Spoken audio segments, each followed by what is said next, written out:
Jonathan Okoye had everything. Big buildings, expensive cars in long rows, private jets. People stood up when he walked into a room. They clapped when he gave a speech. His phone never stopped ringing, rich beyond what most people could imagine. His family owned Okoye Global Industries. People feared him. Some worshipped him. But deep inside, Jonathan was tired. Tired of fake smiles. Tired of women who only loved his money, not his heart. The world called him brilliant, powerful, untouchable. Then came the lonely nights. Every night was quiet. Too quiet. He lived alone in a big mansion with rooms he never entered. The lights were on, but his heart felt dark. His bed was soft, but sleep never came easily. He would lie there, staring at the ceiling, asking himself the same question every night. Does anyone love me for me? Jonathan had dated many women, models, lawyers, influencers. They smiled at his money. They laughed at his jokes, even when they weren't funny. But deep down, Jonathan knew they didn't love him. They loved the billionaire. Then came Susan. She was smart, charming, and kind. Or so he thought. He gave her his heart. He bought her a ring. He planned a future. But one morning he walked into his office early and found her with his chief financial officer, laughing, kissing.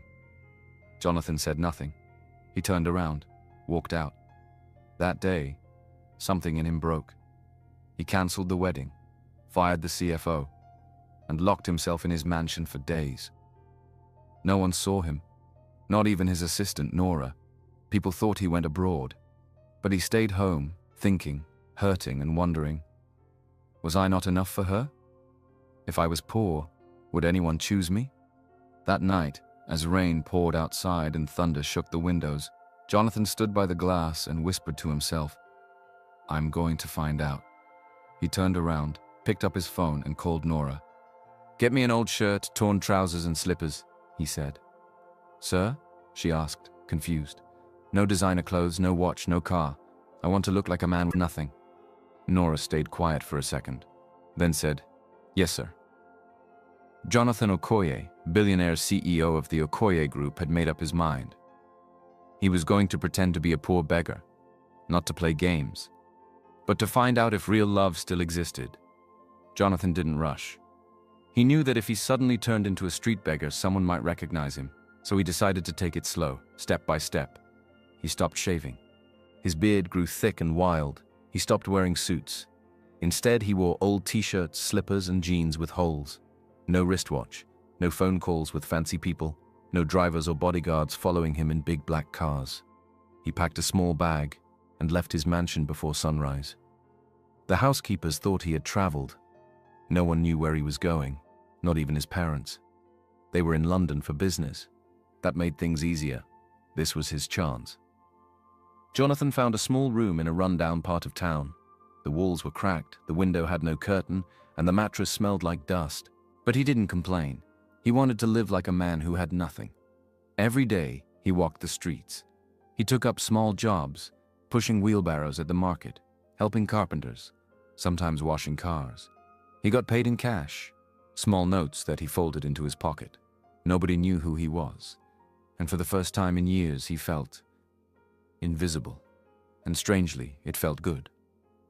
At night, Jonathan sat on the edge of his old bed, looking at the torn calendar on the wall, thinking about his life. The real him, hidden behind money and power. This was what he had wanted, a clean slate. He spoke only when necessary. He smiled at people who passed by. Most ignored him. A few nodded, some stared, but no one recognized him. He had always been private, even as a billionaire. He hated spotlight. That worked in his favor now. Back in the city, Nora was working behind the scenes. She trusted Jonathan, even if she didn't understand this plan. She used elite dating apps to arrange blind dates for him.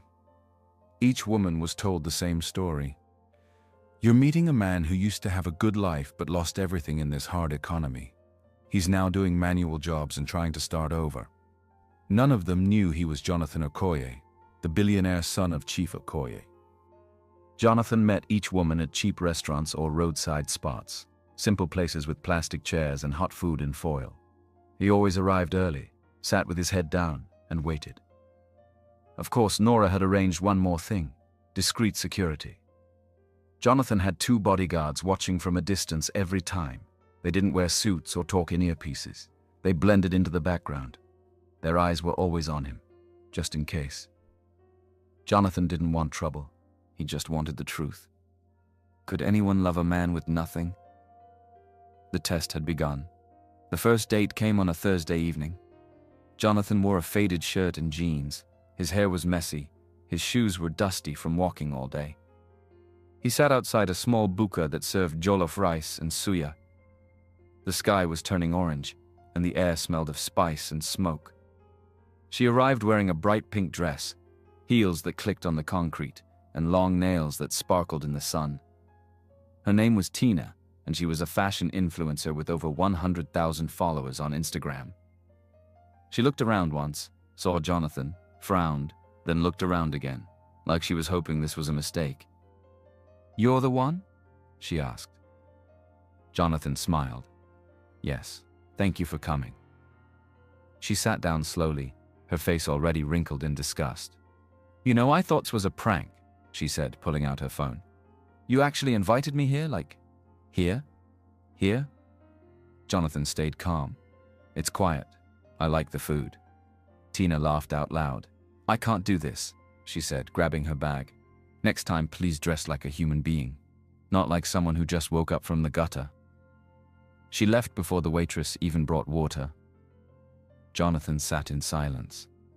He waited a few minutes, paid for everything, and walked home in the dark. The second date was more serious. Her name was Debbie, a lawyer, sharp, confident, smart. She asked good questions, but something felt off. They met at a roadside spot where pepper soup was served in steel bowls. "You said you do manual work?" she asked, not smiling. "Yes." "What kind of work exactly? Daily pay or weekly?" "Depends on the job," Jonathan replied. "What kind of house do you live in now?" Jonathan looked at her. "Small room in a shared building," he said quietly. She nodded, pulling out a notebook. "Ever been married? How many siblings do you have? Where do your parents stay? What did you study? What's your last name again?" She didn't eat. She just kept writing. Jonathan answered politely, carefully hiding the truth. She wasn't there to know him. She was there to calculate if he was a good investment. When the food came, she stood up. "I'll call you," she said. She never did. The third one almost fooled him. Sandra was soft-spoken, polite, even sweet. She smiled a lot. She said she loved humble men, said she had a heart for people who were going through things and hustling hard to make a living. Jonathan thought, maybe this one is different. They talked for hours. She asked about his life, his dreams. She told him stories about growing up poor, how she understood suffering. Jonathan walked her home that night. She held his hand, said she felt something real. The next morning she texted, "Hey love, I didn't want to ask, but I'm in a tough spot. My rent just expired and I have nothing in the house to eat. Even small help would mean a lot. I really believe in us." Jonathan stared at his phone. So that's what it was. Again, it's not even up to 24 hours after they met, and she is already making demands. Not love.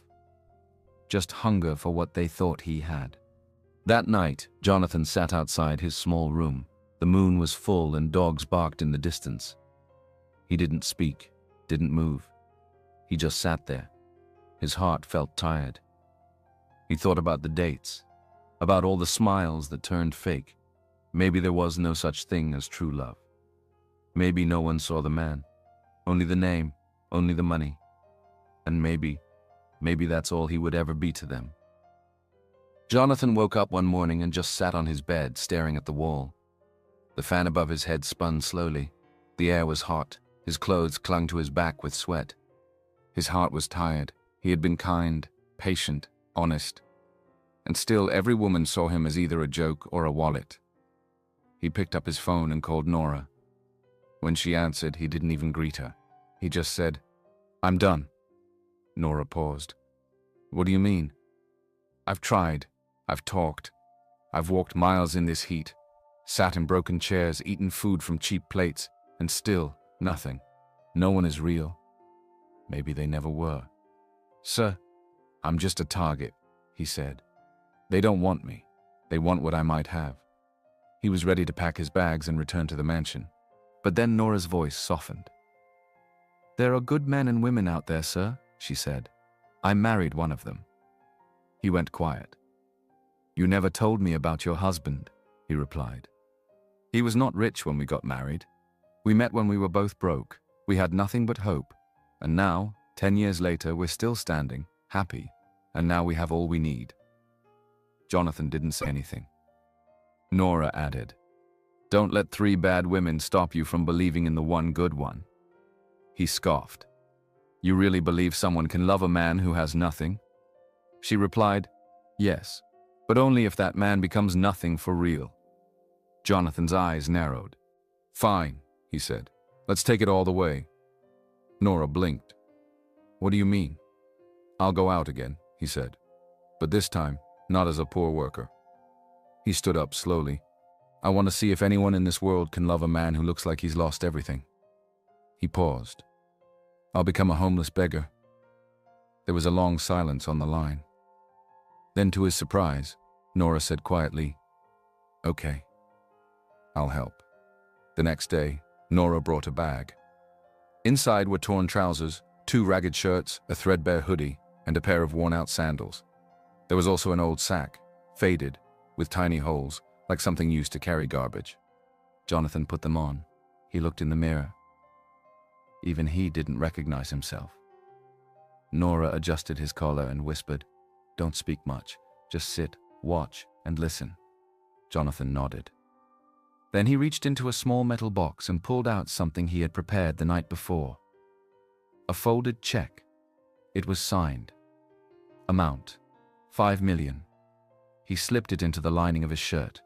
"I'll give this," he said, "to the first woman who shows me real kindness.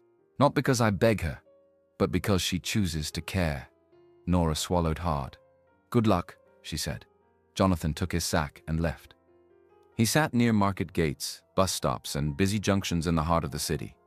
His clothes were dusty. His hair was wild. He didn't speak unless spoken to. People walked past.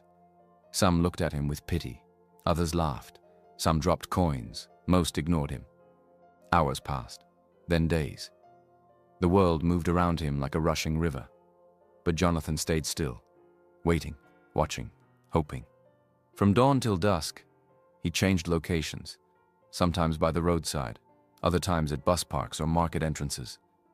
People passed him every minute. Some whispered, some laughed, some looked through him like he didn't exist. A few dropped coins. One woman even threw bread at him like he was a dog. But what broke him the most were the ones who pretended to care. There was one girl, Toke, who stopped beside him, smiled sweetly, and said, "You look like you've been through a lot, poor thing." Jonathan looked up, grateful, pretending like he hadn't eaten that day. "Please," he said softly, "can I have some water or bread?" Toke's smile faded instantly. "Ern, you want to eat?" She burst into laughter and walked away, calling her friend on the phone. "Guess what? One smelly beggar just asked me for food." Another woman, Kiki, sat beside him, took selfies with him, and told him to smile for the camera. She uploaded the pictures with a caption, "Helping the needy is a vibe. #blessed." Then she left without saying anything. No food, no kindness, just likes and comments. Jonathan began to wonder if the world had completely lost its heart. Maybe Nora was wrong. Maybe kindness was gone. It was on the 5th evening. The clouds were heavy. The sky was dark. Rain had begun to fall. Not soft rain, but sharp, cold drops that slapped the ground and soaked the earth. Jonathan pulled his hoodie tighter. He sat near a tailor's shop, its wooden sign barely hanging, the thread and needle logo washed out by years of sun. Then she came. She ran across the road with an umbrella in one hand and a nylon bag in the other. Her dress was simple, a simple but elegant lilac blouse and black trouser. She wore plastic slippers and had her hair covered with a scarf. She stopped suddenly when she saw him sitting under a leaking zinc shade. Her eyes didn't show fear or disgust. They showed concern. "So you're getting wet," she said gently. Jonathan looked up. He was shivering. She opened her bag and brought out a small container. She didn't say much, just offered it to him with both hands. "It's rice and beans," she said. "I cooked it for myself, but please eat. You look hungry." Jonathan took it slowly, not believing what was happening. She also took off her own wrapper and placed it over his shoulders. "This one is dry," she said. "You'll fall sick like this." He stared at her, silent. "Thank you," he whispered. She smiled. "I'm Ariana," she said. "I sew clothes and teach at a nursery school nearby." He nodded. "I'm Jonathan, just trying to survive." "I can see," she replied softly. "Life is hard these days." She didn't ask for anything. She didn't take pictures. She didn't look down on him. Just kindness, pure and honest. After a while, the rain grew heavier. Ariana looked at him and said, "If you want, you can stay by my shop till the rain stops. I'll be here sewing anyway." Jonathan swallowed a lump in his throat. "No one has spoken to me kindly in a long time," he said. Ariana smiled again. "Then it's about time someone did." He followed her to the shop, small, wooden, and full of fabric. And for the first time in weeks, Jonathan felt accepted. That night, the rain didn't stop. It kept pouring, beating the roof of Ariana's tiny sewing shop like drumming fingers. Jonathan sat on a small stool near her table, his clothes drying slowly under the warm light of a single bulb. Ariana boiled water in an electric kettle and poured it into a cup of tea. "Drink this. You'll feel better," she said, handing it to him. He took it with both hands. It was the kindest thing anyone had given him in weeks. They sat in silence for a while. Then Jonathan spoke softly. "I'm homeless. Now." Ariana looked at him, surprised but not shocked. He expected pity or judgment, but she simply nodded. "Well, if you don't mind, you can stay here," she said, glancing around her shop. "It's not much, but it's dry and safe." Jonathan blinked. "You'd let me sleep here?" She smiled gently. "Why not? My house is just around the corner. I come here every evening after teaching. I'll bring you food." Jonathan felt something warm in his chest. Not from the tea, from her. He looked around again. The sewing machines, rolls of fabric, empty thread spools. "I can help you," he said. "With your sewing, or errands, anything really." Ariana laughed. "You know how to sew?" "I can learn." And so, days passed. Jonathan helped clean the shop, cut fabrics, carry bags for customers, and deliver finished clothes. In the evenings, he waited for Ariana to return from school, dusty and tired, but always smiling. She'd change into her sewing gown and work until late at night, stitching, measuring, folding. Jonathan watched her closely. She was not just kind. She was fire and grace all at once. A woman who taught children all day and still had the strength to build a business in the evening. One day, as they folded wrappers and laughed at a crooked zipper, Jonathan said jokingly, "You know I'm actually a billionaire, right?" Ariana chuckled, not even looking up. "Well, whether rich or poor, a kind man is still a treasure." Jonathan smiled. He reached into his shirt and brought out the folded check. He placed it on the table. Ariana looked at it, picked it up, and read the numbers slowly. 5 million? She said with raised eyebrows. She looked at Jonathan, then laughed again. "You're funny," she said, folding it and handing it back. "You must be practicing comedy." Jonathan just stared at her, amazed.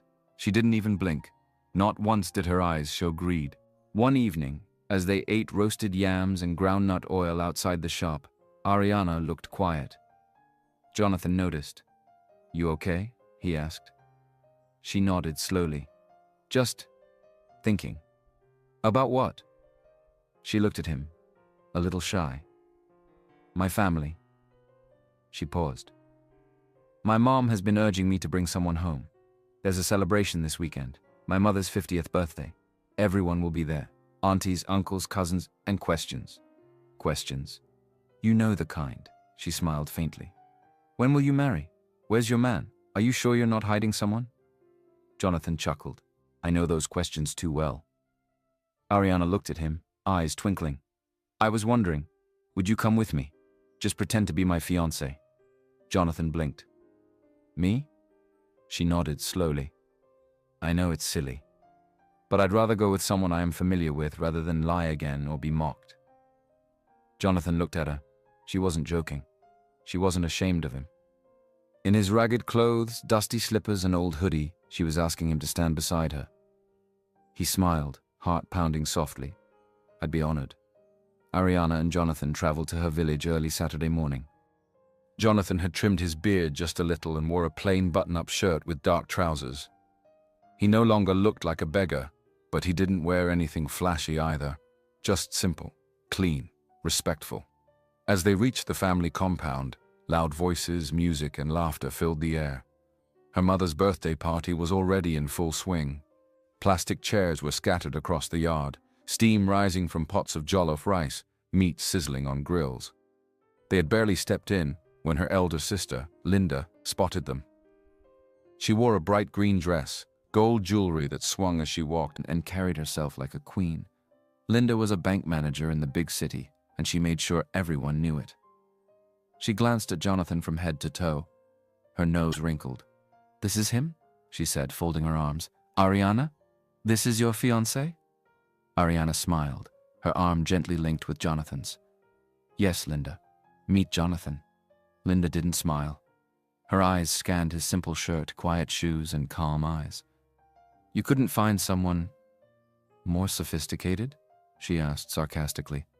"Or at least someone who didn't look like he borrowed his clothes from a bus driver?" Jonathan didn't respond. He just nodded respectfully. "Nice to meet you." Linda scoffed. As they walked into the main compound, Ariana whispered, "Sorry about her." Jonathan smiled. "I've heard worse." Later that afternoon, the entire family sat around the dinner table. Plates clinked, drinks flowed, and conversations buzzed. Then Jerry walked in. Tall, dark, loud. Ariana's ex. He wore a designer shirt with the Okoye Group logo on the chest and walked like he owned the place. He greeted everyone with a fake smile and gave Ariana a long hug, longer than necessary. Jonathan watched quietly. "I heard you're engaged," Jerry said, turning to Jonathan. "This him?" Ariana nodded. "Yes, this is Jonathan. And what are you doing here?" Jerry chuckled, loud enough for the table to hear. "Well, well," he said. "From the look of things, Ariana's taste hasn't improved, and to answer your question, your mom invited me." The table went quiet. Jerry continued. "You know, when you left me, I thought you were upgrading, but it looks like you went from SUV to a bicycle." A few people laughed nervously. Jonathan didn't flinch. But Ariana leaned forward. "I would choose Jonathan over you 100 times, she said clearly. "Because unlike you," she added, "he listens, he respects me, and he doesn't cheat with his secretary and then blame it on stress." Jerry's face stiffened. But before he could reply, Ariana's mother cleared her throat. Her voice was firm. "Jonathan, tell me," she said, "what exactly do you do for a living?" Jonathan smiled softly. "I do little things here and there." Ariana's mother wasn't impressed. "So, no job, no land, no car? How exactly are you going to take care of my daughter?" "Mom," Ariana cut in, "I'm happy. Isn't that what matters?" Her mother stared at Jonathan. "Are you sure you're not manipulating her? Hiding behind kind words because you know you have nothing to offer?" Jonathan remained calm. He didn't defend himself. He didn't raise his voice. He simply looked down and folded his napkin. That night, after the guests had gone and the moon hung low, Jonathan stepped outside the house and made a quiet phone call. Just 4 words. "Nora, send it tomorrow." The next morning, the sun rose over Ariana's family compound. Everyone gathered in the yard for breakfast, laughing, eating leftover rice, and sharing stories. Then a loud sound came from outside. Vroom! The deep hum of a car engine turned heads. A sleek black SUV pulled up, followed by 2 more vehicles. All 3 were sparkling clean, tinted, and clearly expensive. The driver stepped out, holding a red file and a small box. "Who is the mother of Miss Ariana?" he asked. Ariana's mother stepped forward, confused. He handed her a box. Your daughter's fiancé instructed me to deliver this. Inside the box, keys to a brand new car. The crowd gasped. Wait, someone shouted. Is this for real? Before Jonathan could say a word, Jerry stood tall, grinning. Come on now, he said loudly, patting his chest. You know I had to do something special for the woman who raised my first love.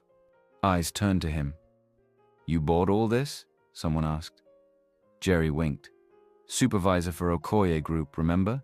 Life has changed. Everyone clapped. Ariana's uncles clinked their drinks together. Linda hugged Jerry. Wow, you're too much, Ariana. This is how you know a real man. Jonathan stood quietly beside Ariana. He didn't speak, even though he was the one who had prepared the gift. He didn't correct them. He just watched. Later that week, back in the city, Ariana invited Jonathan to a housewarming party. Her old schoolmate, Juliet, had just bought a flat and invited all their university friends. Juliet's home was bright and shiny, modern lights, leather chairs, and a big TV playing music videos. The girls wore makeup and expensive perfume. The guys wore loud cologne and talked about jobs in oil companies, banks, and foreign firms. Ariana wore a plain gown and flat shoes. Jonathan wore his usual quiet clothes. They barely entered when whispers started. Is that Ariana? Still dressing like a help. She was the best graduating student, right? Guess brains don't always mean money. They laughed. Juliet welcomed them with a plastic smile. Ariana, long time. Then she turned to Jonathan. And this is... Ariana smiled proudly. This is Jonathan, my fiancé. Juliet raised her eyebrows. What do you do? Jonathan smiled. Just trying to make my way. Ah, no company? Nope. No startup? Nope. Someone whispered, he looks like he just came from fixing the generator at the back. More laughter. One of the girls looked at Ariana and said, you always liked struggle. Now what? You really went from class to grass. A guy pointed at Jonathan's shoes. Where did you buy those? The thrift market? Another girl squinted. Wait, wasn't he the guy asking for directions at the bus stop last week? You sure he's not a thief? Jonathan's smile didn't fade. He knew who he was. And he didn't need to explain it. But before Ariana could say anything, Juliet made a face and waved her hand. Sorry, but I think he should leave. My neighbors are watching. You know how these estates are. Within minutes, a security man appeared. Please, Madam said you should go. Jonathan stood up quietly. Ariana didn't hesitate. She stood too, grabbed her bag and said loud enough for the whole room to hear, you may have nice floors and lights, but if you think this is class, then I don't want it. She looked around the room. Don't look down on people just because you think you're better. You don't know anyone's story. Then she held Jonathan's hand. Let's go. They walked out, heads high, hearts heavy, but together. Ariana held Jonathan's hand tightly as they stepped toward the door. Her eyes burned, but she didn't let the tears fall. Not here, not in front of them. They had mocked his clothes, his shoes, even his silence. But she didn't care. She was proud of him, proud of the man he was. He worked hard and had a kind heart. That was enough for her. They were 2 steps from the gate when it happened. Horns, lights, engines. The ground trembled slightly. Everyone paused. Through the wide estate gates, 3 black SUVs rolled in one after the other, their engines humming like lions. Behind them, 2 sleek sedans. The cars moved slowly, commanding attention. The music stopped. Even the DJ stood still. The first SUV door opened, and a tall man in a black suit stepped out wearing an earpiece. He scanned the crowd, nodded once, and opened the second door. Nora stepped out, calm, dressed in corporate black. She walked straight toward Jonathan. Sir, she said with a small bow, everything is in place. Gasps spread like wildfire. Sir? Who's she talking to? Before anyone could understand, more bodyguards stepped out. People began to record on their phones. One guy whispered, I think this is a movie shoot. Another girl said, Wait, that guy looks like someone I've seen in the news. Ariana's hand trembled in Jonathan's. He turned to her, eyes soft. Then gently, he let go of her hand, took 2 steps forward, reached into his back pocket, pulled out a folded file. He opened it and raised his voice, not in anger but clear enough for the whole room to hear. My name is Jonathan Okoye. The silence was loud. I am the CEO of Okoye Group, and only son of Chief and Mrs. Okoye. He held up the documents, his identity, his company shares. They quickly picked up their phones and began browsing, their hands shaking in disbelief. Photos of him with presidents, speeches, awards. Juliet's mouth hung open. One of the girls dropped her wine glass. The guy who mocked his shoes? He sat down, weak. A boy in the back had been live-streaming the whole thing. Within minutes, the video was trending. Beggar turned billionaire. Okoye reveals. Jonathan turned to Ariana. His voice softened. I came to you with nothing, Ariana. No name, no status, just a tired heart and empty hands. She was frozen, tears filling her eyes. You gave me food when you had little. You gave me shelter when you thought I had nowhere to go. You gave me kindness when the world gave me judgment. He knelt down and brought out a small velvet box. The entire room gasped. Even the security guards looked surprised. He opened it slowly. A diamond ring glistened under the lights. Ariana, he said, his voice shaking a little. You are a rare gem, and I want to spend the rest of my life thanking God for letting me find you. Will you marry me? Ariana covered her mouth, tears falling freely now. She nodded. Yes, she whispered. Yes, Jonathan. The room broke into applause. Some people clapped awkwardly. Others stood frozen in shame. Juliet walked up slowly, face red with embarrassment. Jonathan, I'm so sorry for everything we said. We didn't know. He looked at her calmly. You judged the packaging, not the person. Then he turned back to Ariana, holding her hand, eyes never leaving hers. You were the only one who saw me. And in that moment, surrounded by silent stares and flashing cameras, Jonathan and Ariana walked away side by side. Not as beggar and teacher, but as soulmates. 2 days after the housewarming drama, Jonathan held a press conference. It wasn't for business. It wasn't for profit. It was personal. Cameras flashed. Microphones pointed forward. Reporters whispered, waiting. Then Jonathan stepped up to the podium, wearing a dark blue suit, calm and confident. Nora stood beside him. He cleared his throat. I have a personal announcement to make today, he began. One that's bigger than any company deal or contract. He looked into the cameras. I want to publicly introduce the woman who changed my life with a plate of food, a dry wrapper, and the kindest heart I've ever known. He smiled. Her name is Ariana Williams, and she is my fiancée. The press room gasped. Screens lit up across the country. Within minutes, it was everywhere. Blogs, headlines, social media. Okoye CEO engaged to seamstress schoolteacher. From kindness to crown, Ariana and the billionaire. Back in the village, phones started ringing. Ariana's mother sat in silence, reading the news on her small phone, lips pressed together. Linda cried softly in the kitchen, ashamed of her words. Jerry sat on his bed, pale. He knew. He had insulted, mocked, and even stolen credit in front of the real boss, the CEO of the company where he was only a supervisor in just one of the branches. His hands shook. He didn't sleep that night. In the city, Jonathan had a surprise planned. He took Ariana to a beautiful house with white walls, golden lights, and flower gardens. This is yours, he said. She stared, speechless. And this, he added, holding up a car key, is your new car. Then he gave her an envelope. She opened it slowly. 100 million, in her name, for her business, her sewing, her dreams. Ariana's eyes filled with tears. But then, she handed it back. Jonathan blinked. I didn't help you because I wanted anything, she said softly. I helped you because it was right. I can't take this. Jonathan looked at her, stunned. Everyone else wanted more, but she wanted nothing. Nora, standing nearby, chuckled and whispered, "I told you so." Jonathan laughed quietly, eyes still on Ariana. "And I'm never letting you go," he said. Later that evening, Jonathan's parents returned from their long business trip abroad. The house was quiet when they arrived. A few minutes after they settled in, Nora entered the room with a soft knock. "Your son is finally engaged. I believe you must have seen the news," she said gently.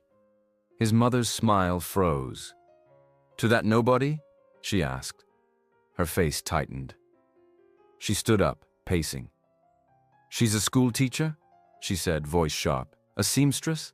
She's not from our world, Nora." His father stayed quiet. "She will embarrass us at international events. What will people say?" Nora replied calmly. "People will say your son found love, that's all." But Jonathan's mother wasn't having it. "She is not his equal." She folded the article and threw it on the table. "This is not over." The next morning, Jonathan sat across from his parents in the grand living room of the Okoye mansion. Sunlight poured through the glass walls, but the air felt cold. His mother sat upright, her fingers tapping slowly on the armrest. His father, as always, stayed quiet, watching. "I'm happy you're back," Jonathan said softly. "There's something I want to share." "We already know," his mother cut in. She placed a tablet on the table. It showed Ariana's face, smiling, holding his hand. "She's sweet," his mother added, her voice tight. "But Jonathan, this can't work." He looked at her. "She's kind, hardworking, smart. What more could I want?" "You need someone who fits our world," she said. "Someone who understands power, politics, public life." Jonathan shook his head. "She understands me." His mother stood up and walked slowly to the window. "The Senate President's daughter, Tenny, is single. Her father is ready to give us that highway contract. Billions. Generational wealth. That's what we've worked for." Jonathan looked down.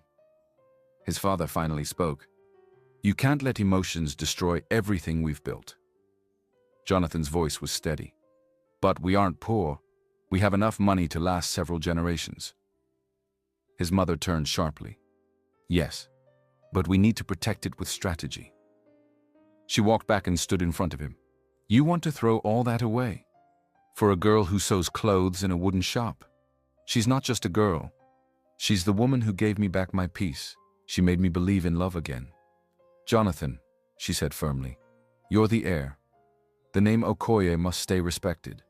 Think about the legacy. Think about the business." He stood too. "I've thought about it. And I'd rather lose everything than lose Ariana." His mother stared at him, eyes wide with anger. "Then that's your choice." She picked up a folder from the table. "From this moment on, if you don't agree to marry Tenny, you lose your inheritance, your company shares, your board seat.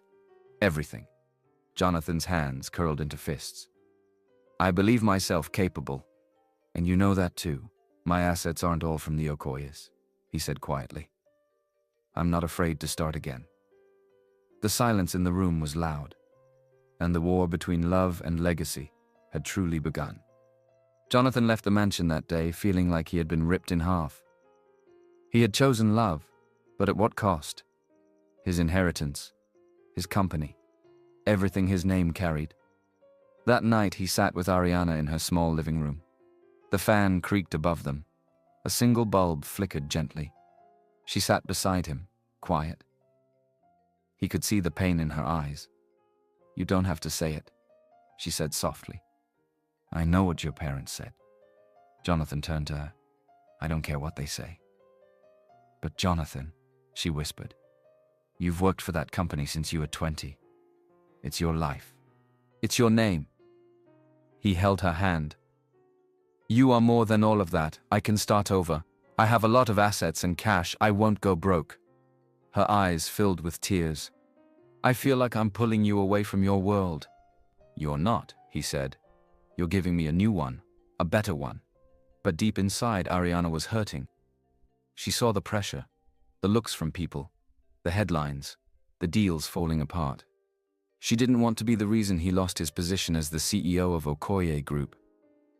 The next morning, Jonathan woke up and didn't find her. Her sewing machine sat still, her fabric pile untouched. On the table was a small note, written in neat, soft handwriting. "I love you with all my heart, but I'd rather see you succeed than be the reason you lose everything. Ariana." Jonathan stood there, the note shaking in his hands. He felt like the world had dropped out from under him. Days passed. Then came the high society gala. It was hosted at the Okoye Towers, gold chandeliers, silk curtains, press, and paparazzi everywhere. Everyone important was there.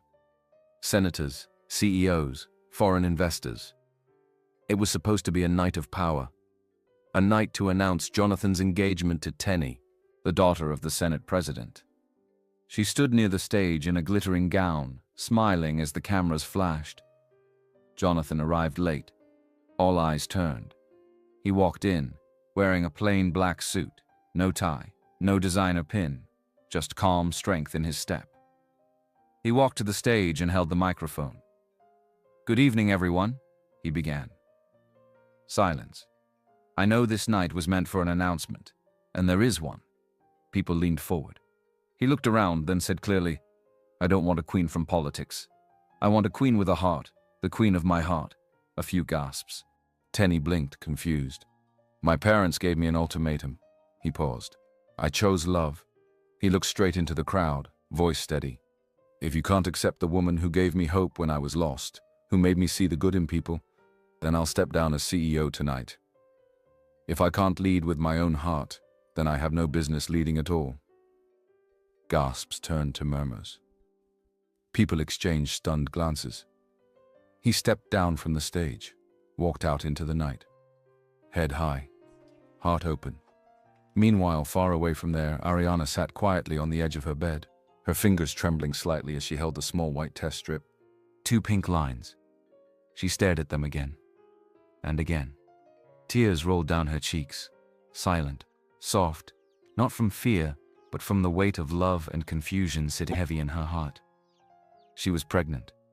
It had been 2 weeks since she left Jonathan. She hadn't picked his calls, hadn't opened his messages.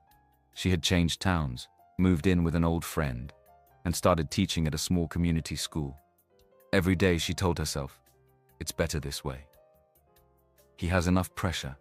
He deserves to fly without worrying about me. I'll raise this child alone, quietly, with love." She rubbed her belly gently, whispering, "You're not alone, okay? Mommy's here." But some nights she held her pillow and cried silently, because she missed him so deeply. Meanwhile, Jonathan was restless. He had searched every corner of the city, called every number, checked every neighborhood where she might be, but no one had heard from her. He stood outside her old sewing shop one evening, the lights off, the air still. He whispered, "Where are you, Ariana?" He had given up everything, but without her, even freedom felt empty. One quiet afternoon, Jonathan's mother was at a charity event in a small town. She had decided to escape the noise after the gala disaster, where Jonathan walked away from his legacy. As she passed a health center, she saw a familiar face, thin, tired, but glowing. It was Ariana. She was helping a pregnant woman carry a bag of baby clothes. Jonathan's mother paused. She watched Ariana from a distance, how she smiled softly, held the woman's hand, wiped her tears. She looked down at Ariana's belly and saw the tiny bump. It wasn't obvious to ordinary onlookers, but for a mother with a keen eye, she could tell. Her eyes widened. Her heart stilled. She asked the nurse quietly, "Do you know that young woman?" The nurse smiled. "That's Miss Ariana. Sweet girl. She teaches the children here. She's expecting, lives humbly but always helping others." Jonathan's mother stood in silence for a long time. The woman she had once rejected, the one she said wasn't from their world, was now carrying her grandchild, and carrying it with grace. For the first time in a long while, something in her heart melted. She sat quietly in her room that evening, holding a cup of tea that had gone cold. She kept thinking of Ariana's face, the way she smiled through pain, helped others with nothing, and carried Jonathan's child without asking for a thing. Her husband walked in, silent as usual, reading the day's financial reports. "I saw her today," she said softly. He looked up. "Who?" "Ariana." His eyes narrowed slightly.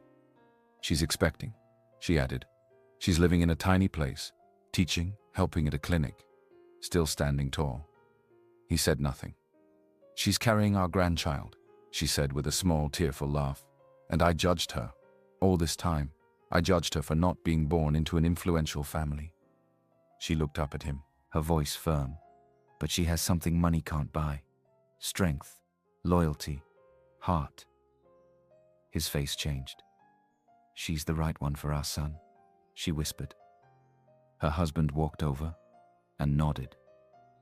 "You're right. I have noticed how much our son has changed for the better since he met her." That same evening, Jonathan received a call from Nora. She gave him the address.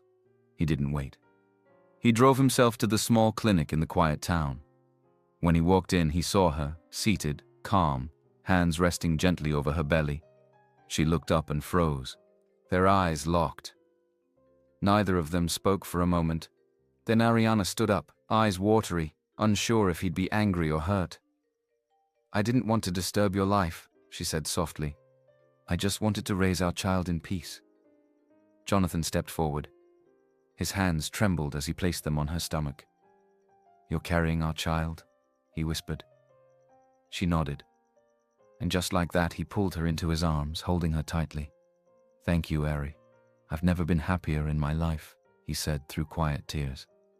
"I thought I lost everything, but I just found everything." A few days later, Jonathan took Ariana to meet his parents. She sat quietly inside the luxurious mansion, unsure. Then Chief Okoye walked up to her, removed his cap, and looked into her eyes. "First and foremost, I need to say sorry," he said. "I judged you before I even knew you." Ariana's lips parted in shock. "You gave our son something we couldn't. Peace, and now, a family," his mother added. She nodded, too moved to speak. "Thank you," Chief Okoye added gently. A few days later, Ariana was sitting at the Okoye mansion, her hands wrapped around a warm cup, when her phone rang. It was her family. Not just her mother or Linda, all of them. Her uncles, her aunties, her cousins. And they didn't just speak to her. They asked to speak to Jonathan. One by one, they came on the line, apologizing. "We should have reached out to you long ago, but we were too ashamed. We were wrong. I misjudged you. I looked down on you, and now I have learnt a valuable lesson." Ariana's mother said quietly, "Thank you for loving her the way we should have." Jonathan listened, nodded, and forgave them with a soft voice. Because Ariana's heart was big, and now his was too. Soon after, the story of Jonathan and Ariana was everywhere. Newspapers, blogs, news channels. The billionaire who was willing to give up everything for love. And the teacher who loved him without knowing his wealth or family name. Investors admired his courage. Shares in Okoye Group doubled. Old partners returned. New ones joined. People trusted him more now, not just as a businessman, but as a man with a heart. And this time, Jonathan wasn't just the CEO. He was a man respected by the world for who he was, not just what he owned. As for Jerry, his fall came quietly. No press, no noise. One morning, a memo came from headquarters. He was terminated. An audit had revealed he had been moving company funds into fake accounts. Jonathan hadn't asked for it. He was too busy to care about a supervisor from a small branch. He didn't even know. But karma had its way. Jerry left in shame, knowing he had lost not just a job, but his own integrity. The sun shone softly over the Okoye mansion. The air smelled of fresh jasmine and vanilla. A long red carpet stretched down the aisle, lined with golden chairs and rose petals. White doves sat in cages, ready to be released at the kiss. The world had heard of this day. The media whispered about it. But inside the estate gates, it wasn't about power. It was about love. True love. Guests were seated, including world leaders, CEOs, and distant royals, but Jonathan's eyes searched only for one face. And then, she stepped out. Ariana walked down the aisle slowly, her white dress flowing like water. Her hair was styled in soft curls under a veil, and in her hands were white lilies, simple, elegant, just like her. She walked like the queen she had always been, now seen by the world. Gasps filled the air, not just because of her beautiful dress, but the glow in her eyes. Linda sat near the front, tears already on her cheeks. Ariana's mother held her heart, overwhelmed by the beauty and grace of her daughter, no longer a village girl, but a bride the world had gathered to honor. As Ariana reached the altar, Jonathan's eyes filled with tears. She looked up at him and whispered, "Hi." He whispered back, "You're breathtaking." The priest smiled gently and asked them to share their vows. Jonathan took her hand. "Ariana Williams," he began, his voice trembling, "when I met you, you thought I had nothing. No name, no suit, no cars. But you didn't see a beggar. You saw a man. You fed me. You sheltered me. You believed in me, even when I didn't believe in love. I stand here today not because I'm rich, but because your love made me whole. I promise to cherish, honor, and fight for you. Every day. Forever." Ariana wiped her tears and spoke. "Jonathan Okoye," she said, her voice soft and steady. "You came into my life as a stranger with tired eyes. I didn't know your worth, but I knew your soul, and I loved it. You made me feel seen, safe, and valued, even when our love was threatened. You stood by me. You chose me. Even though I am not rich or powerful, you chose me for who I was. I promise to walk beside you in riches and in storms, in silence and in celebration. You're my safe place, my home. I love you now and forever." The crowd sniffled and wiped away tears. Even the cameras stood still. When the priest finally said, "You may now kiss your bride," Jonathan cupped her face gently and kissed her with all the tenderness in his heart. The doves were released. Fireworks filled the sky. And the crowd erupted into applause. Linda ran up and hugged her sister, sobbing, "I'm so proud of you." Ariana's mother embraced Jonathan tightly, whispering, "Thank you for loving her." And Jonathan's parents, humbled and changed, stood nearby, clapping with pride. The wedding reception was held under a glass canopy filled with golden lights and laughter. Laughter, music, dancing, but most of all, peace. Ariana and Jonathan danced slowly under the stars, the world watching but fading in the background. Because in that moment, nothing else mattered. Only love. And their promise to keep it, always. Ariana was no longer just a school teacher. She was Jonathan's wife, and together they were proof that true love always wins.